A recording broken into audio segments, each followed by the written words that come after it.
नमस्कार दोस्तों and I welcome you to deep concept. दोस्तों आखिरकार डब्ल्यूएफआई के इलेक्शंस की डेट अनाउंस कर दी गई है। आने वाले 4 जुलाई को ये वाले इलेक्शन होने वाले हैं। हालांकि अभी के लिए टेंटेटिव डेट है, इसमें फेरबदल भी हो सकता है, बट मोस्ट प्रोबेबली 4 जुलाई को इलेक्शन हो जाएंगे। राइट। आज के लेक्चर में हम लोग डिस्कस करेंगे कि चुनाव होगा कैसे। इट मीन्स इसका प्रोसेस क्या है चुनाव का। दूसरा, इसमें वोटर्स कौन होंगे, क्या आप और हम इसमें पार्टिसिपेट कर सकते हैं। और यहाँ पे कंटेंडर कौन होगा, कैंडिडेट के रूप में कौन चुनाव लड़ सकता है। अगले चीफ का नाम अगर आप देखा जाए तो किसका नाम सामने आ रहा है। काफी कुछ जानने को इस वीडियो में, बने रहिएगा मेरे साथ।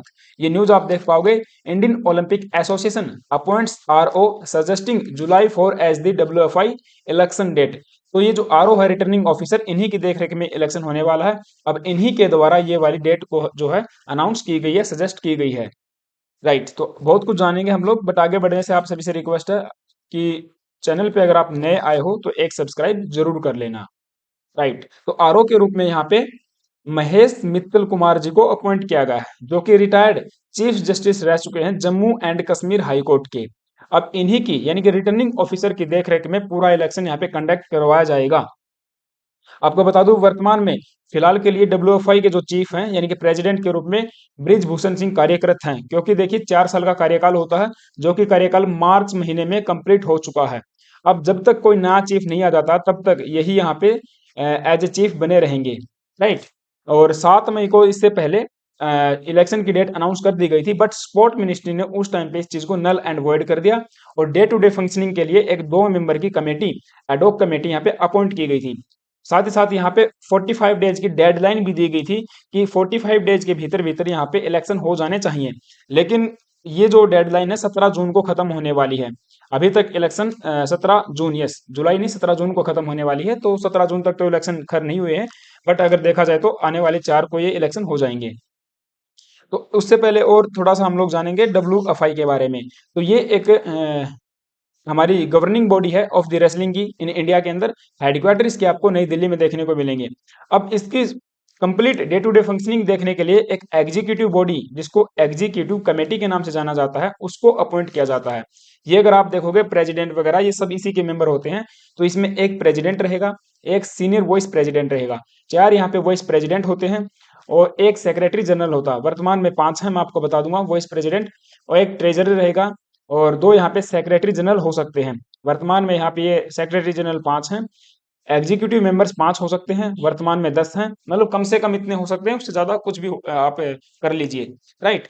और एसोसिएट एग्जीक्यूटिव मेंबर की अगर बात करोगे तो 3 से 4 हो सकते हैं, तो वर्तमान में ये 3 कार्यकर्ता हैं। तो ये इस प्रकार से एग्जीक्यूटिव कमेटी बनाई जाती है और ये सारी फंक्शनिंग डब्ल्यूएफआई की देखती है। इसके साथ साथ यहाँ पे हमारे पास 28 यूनिट हैं जो कि एफिलिएटेड हैं विद दी डब्ल्यूएफआई, यानी कि हमारे प्रत्येक देश प्रांत के लिए यहाँ पे एक यहाँ पे एसोसिएशन रहने वाला है। जैसे कि आंध्र प्रदेश के लिए अलग, बिहार के लिए अलग, चंडीगढ़ के लिए, अच्छा चंडीगढ़ और दिल्ली जो यूटी हैं इनके लिए भी है, बाकी जो और हमारी यूटीज हैं उनके लिए नहीं है। और चंडीगढ़ और यूटी दिल्ली को इसमें शामिल किया गया है। दूसरा यहाँ पे गोवा वगैरह जितने भी हमारे राज्य हैं सबके लिए अलग से एक एसोसिएशन है जो कि एफिलिएटेड है विद दी डब्ल्यूएफआई। अब मैं इसका बताने का मतलब ये है कि आगे हम लोग देखेंगे कि यही लोग मेंबर भेजते हैं चुनाव करने के लिए। अब मेंबरशिप की अगर हम बात करते हैं तो according to article 3 of the WFI constitution, यहाँ पे एक जनरल काउंसिल भी बनाई जाती है जिसकी हर साल मीटिंग होती है और इसी मीटिंग में चुनाव यहाँ पे करवाया जाता है। अब इसकी मेंबर कौन धारण करेगा। एक तो स्टेट रेसलिंग एसोसिएशन, जो हमने बताया 28 हमारे स्टेट रेसलिंग एसोसिएशन है, उनके मेंबर्स यहाँ पे होंगे। यानी कि वो लोग जो अपना रिप्रेजेंटेटिव भेजेंगे वो इसके अंदर अपनी मेंबरशिप धारण कर सकते हैं। दूसरा यूटीज वाले।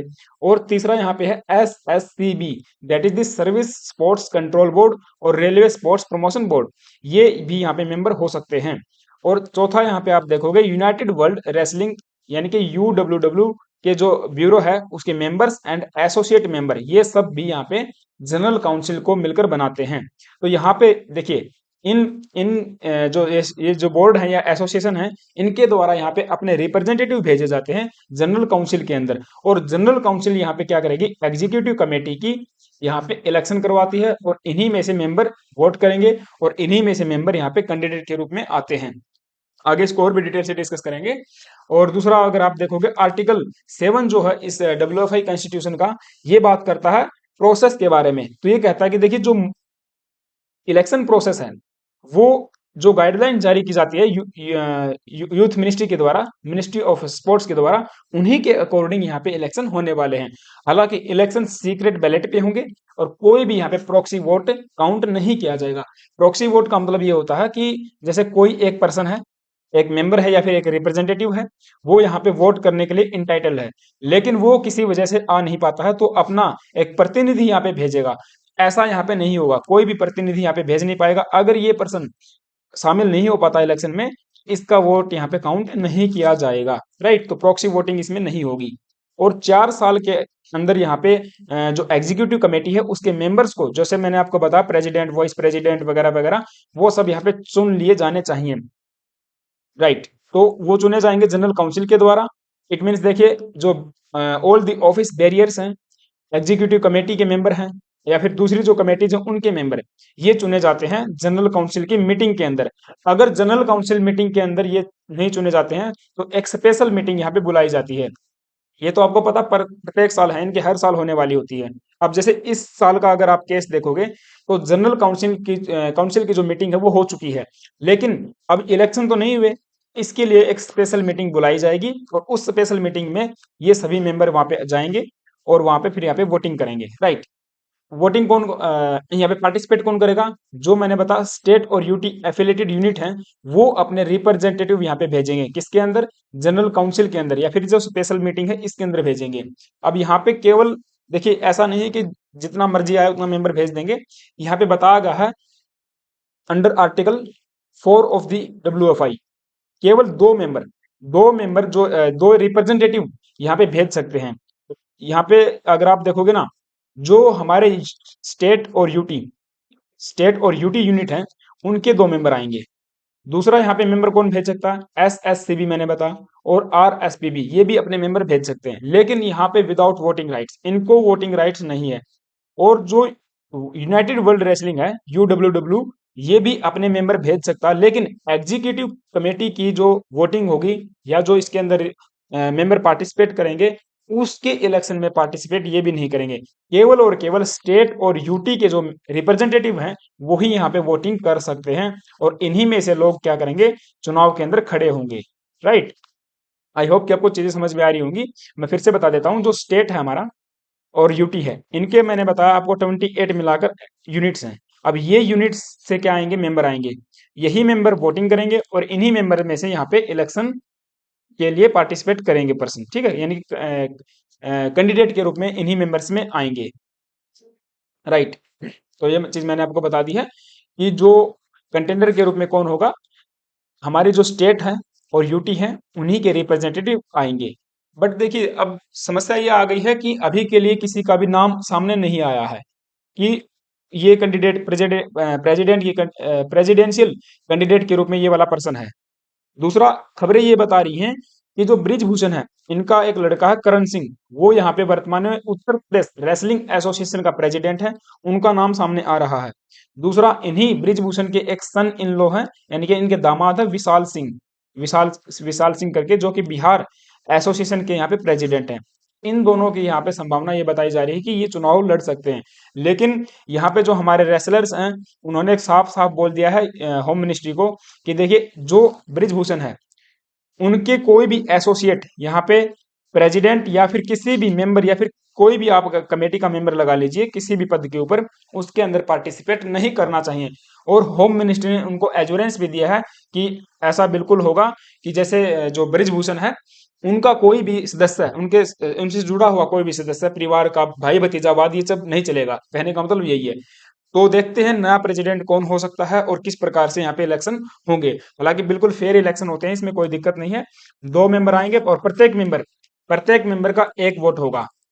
अगर आप देखोगे 28 है, तो ये 28 × 2 आप कर लीजिए, और एक एक वोटिंग यहाँ पे करने वाले होते हैं। राइट, तो ये चीज है। अब ये देखिए, दूसरी मैंने एक वीडियो बनाई थी इससे पहले, उसमें मैंने बताया था कि जो ब्रिजभूषण के ऊपर एक माइनर कंप्लेंट दायर की गई थी, उस लड़की के पिता ने बोल दिया है कि हमने जो ब्रिजभूषण के ऊपर आरोप लगाए थे वो सब झूठे हैं।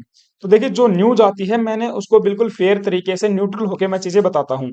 और मैंने इस प्रोटेस्ट को बिल्कुल प्रीवियस वीडियोज में सपोर्ट भी किया है। देखिए, मैंने बोला भी था कि कोई भी हो जाए, चाहे चाहे हमारे रेसलर्स मान के चलिए एक बार के लिए झूठ बोल रहे हो, राइट, लेकिन कम से कम जो सेक्सुअल हरासमेंट का केस आता है, इस प्रकार की जब आरोप लगते हैं, तो सुप्रीम कोर्ट ने बोला भी है कि डायरेक्ट यहाँ पे एफआईआर, सबसे पहला काम एफआईआर की जानी चाहिए। लेकिन उनके ऊपर एफआईआर ही नहीं की जा रही थी, तो इसके ऊपर भी मैंने बोला था। राइट। तो ये कोई मेरे अजीज है प्रदीप सावंत करके, इन्होंने कहा कि देखिए शर्म करो, आपकी पैदा करने वाली, मतलब ये कहना चाहते होंगे कि आपको पैदा करने वाली भी किसी की बेटी थी। कोई राष्ट्र स्तर की पहलवान अपनी इज्जत दांव पर नहीं लगाएगी। बिल्कुल सही बात है, हम मानते हैं इस बात को। कोई भी राष्ट्र स्तर की जो पहलवान है अपनी इज्जत दांव पर नहीं लगाएगी और इस माइक को फेंक दे वगैरह वगैरह। तो देखिए, मैं आपको कहना चाहता हूँ दोस्तों, मैं बिल्कुल न्यूट्रल होकर न्यूज को यहाँ पे रिप्रेजेंट करता हूँ। राइट। जिस प्रकार से खबर आती है उसी प्रकार से मैं आपके सामने रख देता हूँ। और बिल्कुल इस प्रोटेस्ट को मैंने सपोर्ट किया है। हालांकि देखिए, जो भी अभी के लिए जांच होगी और उसके अंदर जो भी न्यूज आएगी वो मान्य होगी। और हम चाहते हैं कि बिल्कुल फेयर यहाँ पे जांच होनी चाहिए।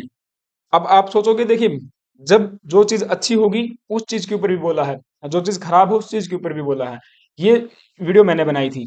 मोदी राज में 8 सालों में लुटेरे ने लूटा देश, तो 12 लाख करोड़ रुपए का चूना लगा दिया। इसके ऊपर आप देख लेना, वीडियो नहीं मिलेगी आपको, मैंने ये वीडियो बनाई। राइट। सीएपीएफ के हमारे जवान नौकरी छोड़ रहे हैं, तो ये वीडियो मैंने इसके ऊपर बनाई थी। तो इसके ऊपर सरकार की जो नीतियां हैं उसका भी मैंने क्रिटिसिज्म किया था। राइट। मनीष कश्यप को यहाँ पे बुक किया गया था। एनएसए का यहाँ पे मिसयूज किस प्रकार से हो रहा है वो इस वीडियो में मैंने बताया। संदीप सिंह, जो कि हरियाणा के अंदर एक मिनिस्टर हैं, हालांकि अभी के लिए स्पोर्ट मिनिस्टर थे ये, लेकिन अभी के लिए नहीं है, हमारे हॉकी के खिलाड़ी रह चुके हैं बेहतरीन, आपको पता है। इनके ऊपर भी सेक्सुअल हरासमेंट का केस है। आप सर्च कीजिए, कर लीजिए इसके ऊपर वीडियो, आपको मिल जाए तो। लेकिन मैंने इसको कवर किया। राइट। तो ये चीज है। तो जो चीज आती है बिल्कुल फेयर तरीके से मैं उसको बताता हूँ दोस्तों। बाकी खैर, आपका इसके ऊपर क्या विचार है, क्या राय है, मुझे प्लीज कमेंट बॉक्स में आप जरूर बताना, ताकि मुझे भी पता चले मैं सही हूं या फिर गलत हूं। राइट। तो अभी के लिए ये न्यूज़ थी। और आप सभी से फिर से एक रिक्वेस्ट करता हूं, अगर आप चैनल पे नए आए हो तो यार चैनल को सब्सक्राइब जरूर कर लेना, और वीडियो अच्छी लगे तो लाइक भी कर सकते हो। Right. Thank you guys, have a nice day, stay tune and stay with us.